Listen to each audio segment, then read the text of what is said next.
Order, order. Mr. Majumdar, you better come up with a good explanation for all this. You may proceed. Mister Damodaran Iyer की जिस जगह पर मौत हुई उस जगह पर मैं गया था और वहीं पर जाकर मुझे पता चला कि मिस्टर दामोदरन अय्यर की मौत is just an accident. Police ने कंस्ट्रक्शन कंपनी के मालिक को इंट्रोगेट नहीं किया क्योंकि वारदात की पिछली रात योहाना कैंडल की मौत कार एक्सीडेंट में हो जाती है। पुलिस ये धारणा बना लेती है कि ये भी मिस्टर आर्यन चैटर्जी ने प्लान करके किया है। ठीक है, अगर वो गिल्टी नहीं है तो फिर आपके क्लाइंट भागे क्यों? ग्लैमर के एक स्टाफ ने आपके क्लाइंट को खुद भागते हुए देखा था। 15 दिन पहले जेल से छूटकर आने के बाद मुझे नहीं लगता कि पुलिस का चेहरा कोई दोबारा देखना चाहेगा। आप होते तो आप भी भाग जाते। Your honour, mister Damodaran Iyer ने रिसेंटली कंस्ट्रक्शन बिजनेस में पैसे लगाए थे और 19 मई की सुबह चेन्नई से कोलकाता एयरपोर्ट पर आकर वहां से वे डायरेक्टली कंस्ट्रक्शन साइट पर गए। उस दिन मेरे मुवक्किल ने मिस्टर अय्यर का पीछा किया था सिर्फ एक सवाल पूछने के लिए कि क्यों मिस्टर अय्यर ने उनका विश्वास तोड़ा। मैं किस विश्वास की बात कर रहा हूं ये कुछ देर के बाद ही साफ हो जाएगा। It's just a coincidence your honour कि योहाना के मौत के ठीक दूसरे दिन ही मिस्टर अय्यर का एक्सीडेंट हो गया। एग्जिबिट नंबर 7 कंस्ट्रक्शन कंपनी के मालिक का बयान आपके हाथों के सामने है। योर ऑनर, 10वें माले की ऊंचाई से एक मूविंग टारगेट के ऊपर कुछ फेंक कर उसे डायरेक्टली हिट करना is next to impossible. Mister Iyer died in a simple accident. Mister Damodaran case is dismissed. Police को कंस्ट्रक्शन कंपनी के खिलाफ नया चार्जशीट दाखिल करने का निर्देश दिया जाता है। Mister public prosecutor, please proceed with the Yohana Kendall murder case. Your honour, Damodaran Iyer की मौत एक्सीडेंट से हुई है, लेकिन योहाना कैंडल की मौत एक सिंपल एक्सीडेंट केस नहीं है sir. It's a case of planned homicide. 5 साल पहले योहाना कैंडल को रेप करने की जुर्म में मिस्टर आर्यन चैटर्जी की जेल हुई थी और जेल से निकल के उस इंतकाम में मिस्टर चैटर्जी ने योहाना का मर्डर किया, trying to give it a shape of an accident.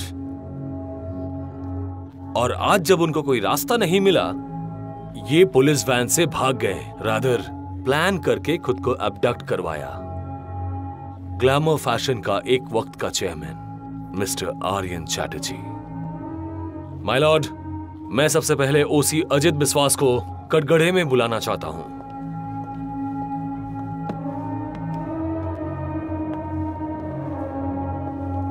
तो अजीत जी, आप जरा हमारे इस कोर्ट को बताइए, 18 मई रात को योहाना कैंडल की गाड़ी की एक्सीडेंट हुई थी। किस वजह से? नहीं मतलब आपको क्यों लगा कि ये केस कोई एक्सीडेंट नहीं बल्कि ये एक प्लान्ड मर्डर है? जरा कोर्ट को बताइए। जैसे ही हमको एक्सीडेंट की खबर मिली, मैं वहां पहुंच गया था। जाके मैंने देखा कि बहुत बड़ा एक्सीडेंट है। शक्ल से किसी को पहचान ही नहीं पा रहे थे हम। तो सबसे पहले हमने गाड़ी की नेम प्लेट वेरीफाई करके देखा कि वो योहाना कैंडल की गाड़ी है। जब हमको योहाना कैंडल या उसके कोई भी रिलेटिव की खबर नहीं मिली तो हम चले गए मिस मोना बासु के पास, क्योंकि योहाना कैंडल के फोन से लास्ट कॉल मोना बासु के पास गई थी शाम के कुछ 6:30 बजे। मिस बासु ने लेफ्ट हैंड पर टैटू देखकर बॉडी को आइडेंटिफाई की थी। ठीक है, ये आपको प्लान्ड एक्सीडेंट क्यों लगा? एक्सीडेंट स्पॉट से मुझे एक वॉलेट मिला था। मिस बासु ने बताई वो आर्यन चैटर्जी का वॉलेट है, क्योंकि उन्हीं ने वो वॉलेट गिफ्ट की थी। Exhibit number 1, my Lord. आगे? मिस बासु ने बाद में ये भी कहा कि 18 मई को मिस्टर आर्यन चैटर्जी ने मिस बासु को कॉल किया था और कहा वो योहाना को जान से मार डालेगा, क्योंकि मिस्टर आर्यन चैटर्जी के इस हालात के लिए जिम्मेदार हैं miss Kendall. Mister Aryan Chatterjee के करीबी दोस्त मिस्टर रोहित चंद के घर से हमें बहुत सारे मेकअप के सामान मिले। अच्छा। और मिस्टर आर्यन चैटर्जी जेल से निकलने के बाद उसी घर में रहते थे। Exhibit number 1A।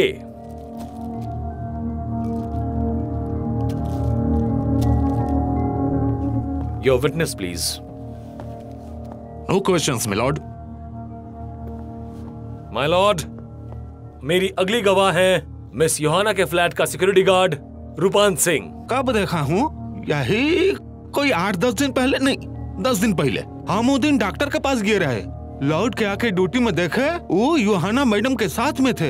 यही कोई रात के 8 साढ़े 8 बजे होंगे। Point to be noted your honour.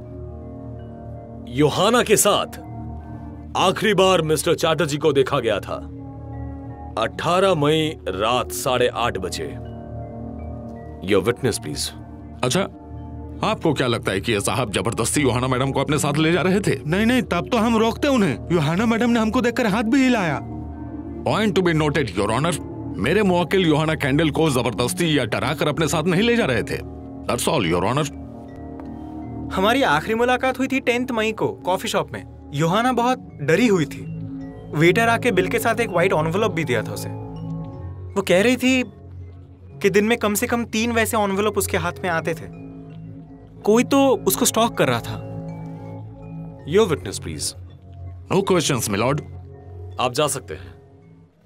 My lord, मेरी अगली गवाह है मिस्टर आर्यन चैटर्जी की ex fiancee miss Mona Basu.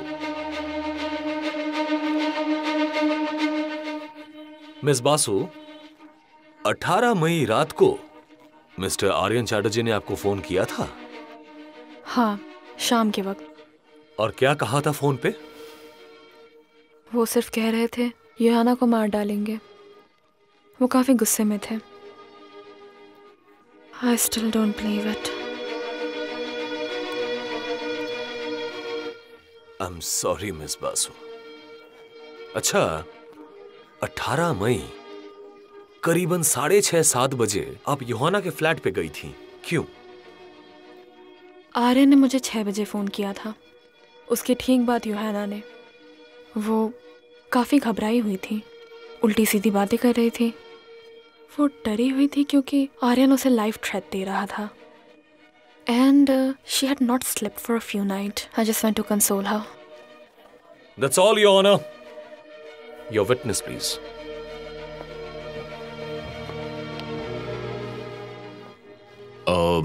पांच साल पहले मेरे मुवक्किल आर्यन चैटर्जी योहाना कैंडल का बलात्कार किया। क्या आप ये यकीन करती हैं? Objection your honour. इस वक्त हम योहाना की मर्डर के केस पर बात कर रहे हैं, उसके रेप केस पर नहीं। हाँ, पर उसी केस के बिना पर तो मेरे मुवक्किल को यहाँ पर इस कटघरे में खड़ा किया गया है। Motive, right? ऑटोमेटिकली उस घटना की बात तो उठेगी your honour. Objection overruled. Miss Mona Basu, please answer the question. It's not about believe or disbelieve. It's all about the evidence. Point to be noted. That's all, my lord. Your Honor, इस case का सिर्फ एक ही motive है और वो है revenge, बदला लेना, जो मिस्टर आर्यन चैटर्जी ने पूरे होशो हवास में प्लान करके एग्जीक्यूट किया है। मिस्टर चैटर्जी से मेरा सिर्फ एक ही सवाल है, जिस दिन मिस कैंडल की मौत हुई उस दिन उनके फ्लैट पर मिस्टर चैटर्जी क्यों गए थे? मैं बताता हूं योर ऑनर, ये क्यों गए थे। एक्चुअली 5 साल पहले का वो घिनौना अपराध उन्हें अंदर ही अंदर खा रहा था। इन्होंने सोचा नहीं होगा कि 5 साल पहले ही मिस कैंडल पुलिस को सब कुछ बता सकती हैं। ये इन्होंने सोचा भी नहीं होगा।